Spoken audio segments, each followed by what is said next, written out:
أعوذ بالله من الشيطان الرجيم.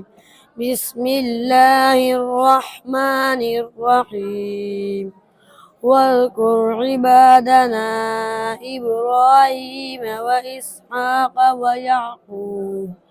ويعقوب أولي الأيدي والأبصار إنا أخلصناهم بخالصة ذكر الدار وإنهم عندنا لمن المصطفين الأخيار.